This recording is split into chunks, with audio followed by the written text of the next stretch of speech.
আজকে সমাজের মধ্যে আমরা সব সময় খালি বাপ মার হক নিয়ে কথা বলি, সন্তানের হক নিয়ে অনেক সময় আড়ালেই থেকে যাই। অনেক বাপ মা আছে বাংলার জমিনে, সারা পৃথিবীর বুকে এখন সন্তানদেরকে ঠগায়।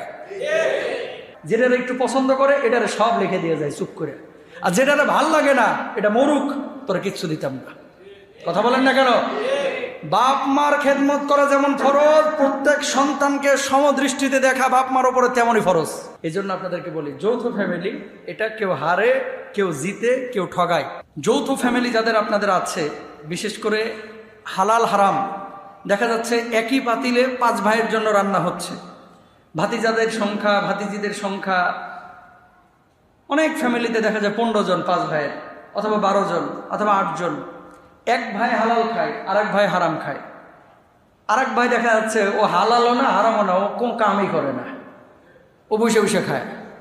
আছেন এরকম? যৌথ ফ্যামিলিগুলোতে বাংলাদেশের এই প্রেক্ষাপটে কেউ জিতে, কেউ হারে, কেউ ঠগে। বলবেন হুজুর এটা আবার কেমন কথা? দেখেন, একত্রিতভাবে মজমা আকারে সমন্বিতভাবে চলা এটা ইসলাম পছন্দ করে, তবে এটার কিছু লিমিটেশন আছে।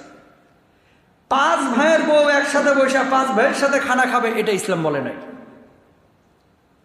5 ভাইয়ের বউ একসাথে এক বস্তরখানে বসে 5 ভাই 5 বউ আর সমস্ত ভাতিজারা মিলিয়া ভাত খাবে, এটা ইসলাম বলে নাই। তবে হ্যাঁ, এক পাতিলায় রান্না হতে পারে, যার যার খাবার তার ঘরে নিয়ে আলাদা আলাদা খাবে। কেন? যদি ওই মেজো ভাইয়ের বউ আমার সাথে বসে, মেজো ভাইয়ের বউ আমার সাথে পর্দা করা ফরজ না? ফরজ কি ফরজ না?